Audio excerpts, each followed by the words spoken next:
In the 1940s, the holy grail of aviation was to fly faster than the speed of sound. To do that would mean breaking the mysterious sound barrier. This is the story of how Britain built the aircraft, the engine, and had the best pilot to be the first person to fly faster than the speed of sound.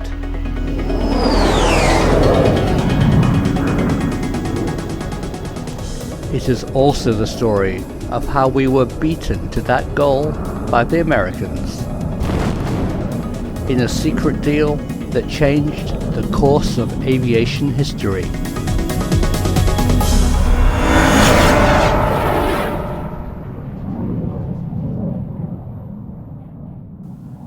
I grew up when test pilots were heroes. My childhood comics were full of their flying feats. Pilots such as Neville Duke, John Derry, and Eric Brown. The sound barrier was a playground game. We all ran around shouting, "Buffeting, buffeting." Every child knew that when you get near to Mach 1, your controls become reversed. This piece of incorrect folklore came from the wonderful David Lean film, The Sound Barrier, still one of my favorite films. In a time when Britain had an empire in the sky, it only seemed a matter of time till we flew faster than the speed of sound.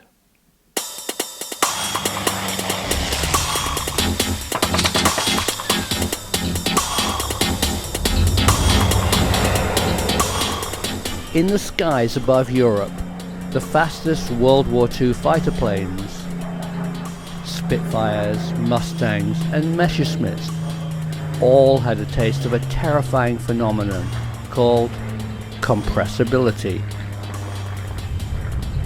The air is compressed, and suddenly you run into this brick wall, which can have a very heavy effect on the flight handling characteristics of the aircraft.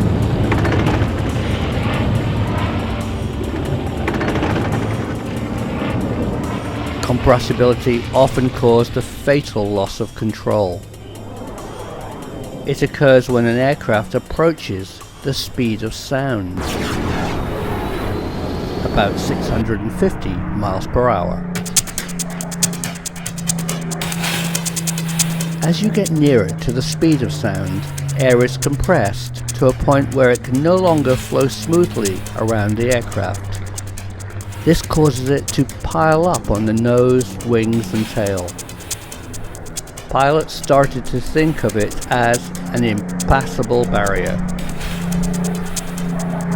It became known as the sound barrier.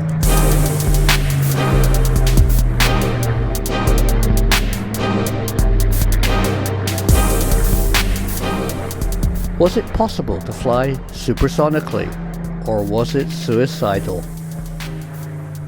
The British were given no choice to find out when, in 1943, a secret Nazi document was decoded, revealing the Germans were building a plane that could fly at 1,000 miles per hour.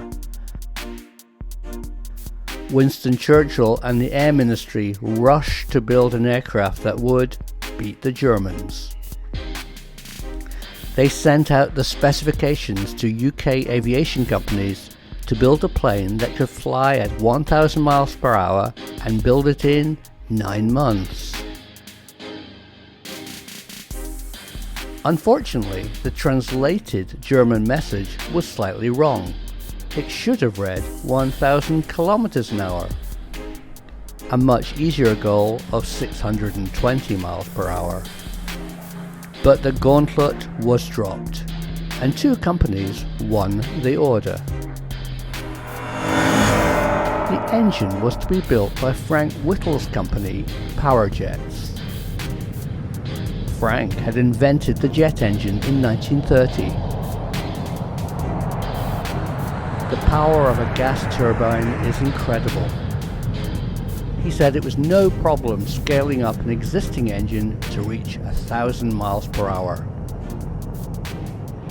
I think the appearance of the jet engine on the aviation scene was the greatest thing that has happened in the last 100 years of flight.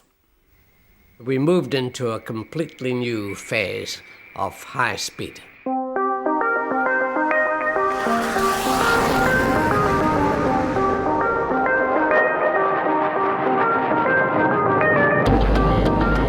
The airframe was given to a small aircraft company, Miles, based in Reading, England. They had no experience in jet aircraft, but were brilliant at innovative designs for racing planes. They called the new design M52.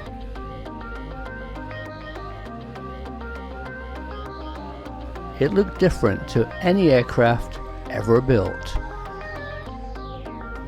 It drew its inspiration from the only thing that flies faster than the speed of sound, a bullet. The specification that Mr. Miles was given consisted of 6 lines.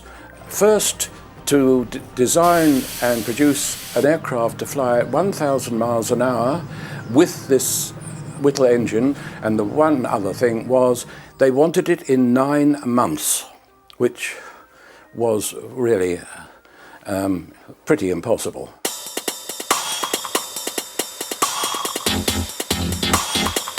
They began trials of this radical design in a wind tunnel, but tests revealed that the smoke used in wind tunnels to reveal how well a plane flies stops working at near supersonic speeds. No one really knew what would happen when we flew through the sound barrier. It would take a special pilot to fly into this unknown. Eric Winkle-Brown was just the man for the job. He had flown over 480 different aircraft and was the Royal Navy's chief test pilot.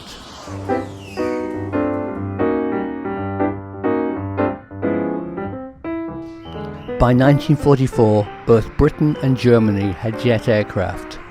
The US was still using propeller planes. Somehow, the Americans found out about the British Sound Barrier project. The UK government invited a military team from the US to examine all our supersonic design ideas. They arrived and took special interest in 3 innovative aspects of the M52. 1. The razor-sharp wings, nicknamed Gillette after the razor blade manufacturer that helped it slice through the air. 2. A German swept-back wing idea that delayed the onset of buffeting. 3. An all-flying hydraulic-assisted tail that would help the pilot when control forces became too high at the point of entering the sound barrier.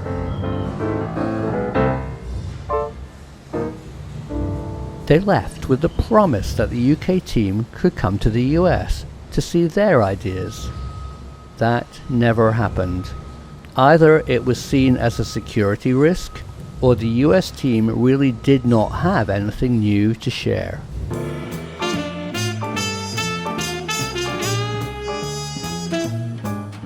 Bell Aircraft were given the job to build a supersonic plane for America. The Bell X-1 was born. It also took on the shape of a speeding bullet, but Bell were having problems with the wing and control surface design. The US had invited leading Nazi engineers to live in America in Operation Paperclip. One of them who switched sides was Werner von Braun, the designer of the V-2 rocket. Bell used his design of a liquid-fueled rocket to power the X-1, rather than a jet engine.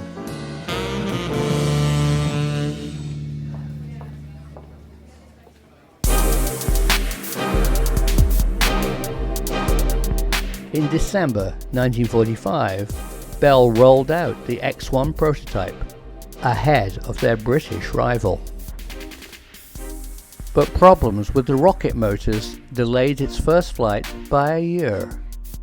By 1946, we had reached about 80% completion of the aeroplane, and it would have flown supersonically in about 3 months' time. But then they received some shocking news. The UK government cancelled the whole project. No reason was given, but I think political pressure was put on the UK government to return the favour for the US helping us beat the Nazis. Whatever the reason, it meant that the Bell aircraft was the only player left in the game.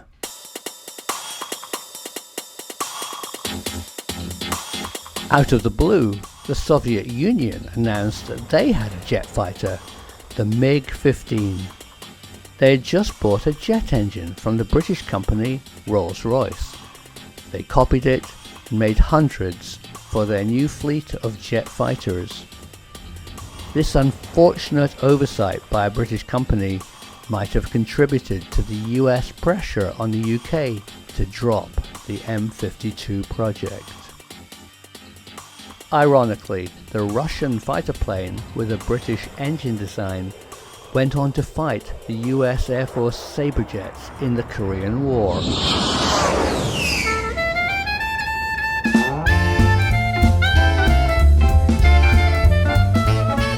The US accelerated the X-1 test program, and they chose 24-year-old Captain Chuck Yeager to fly the plane. On the 10th of October 1947, it was the craft's 8th powered flight.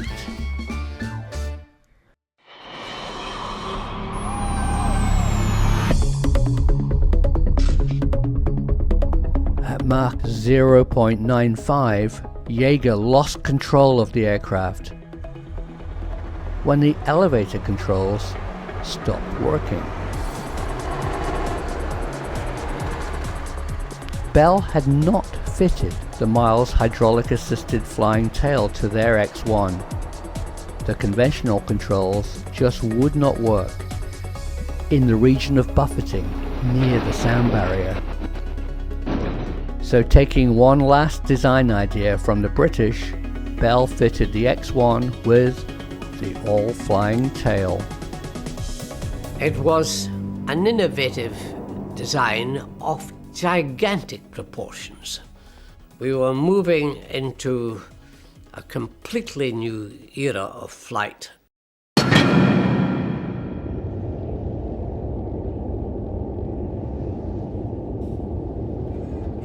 October the 14th, 1947 was just another flight test day.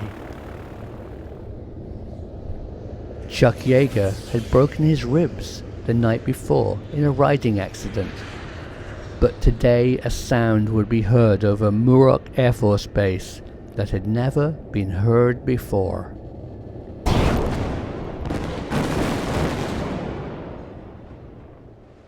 The world had heard its first sonic boom.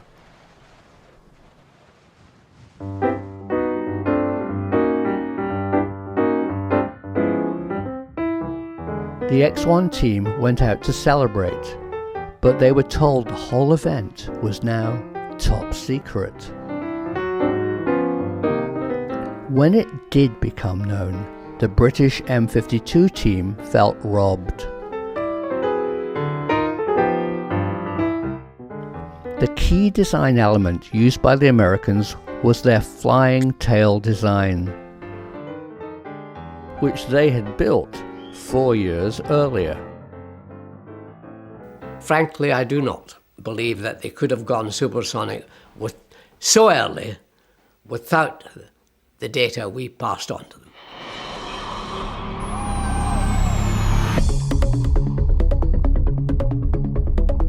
A year later, the M52 finally proved it could have broken the sound barrier for Britain. A scale test model achieved 1,000 miles per hour. The exact speed it was designed for, about 1.5 times faster than the X-1. The RAF eventually got a supersonic jet in the 1960s, the English Electric Lightning. By then, the myth of the sound barrier was completely shattered. I met Eric Brown at an air show in Duxford, England. He never forgave the UK government for cancelling the M52 project. Sadly, he missed the opportunity to become the first man to break the sound barrier for Britain.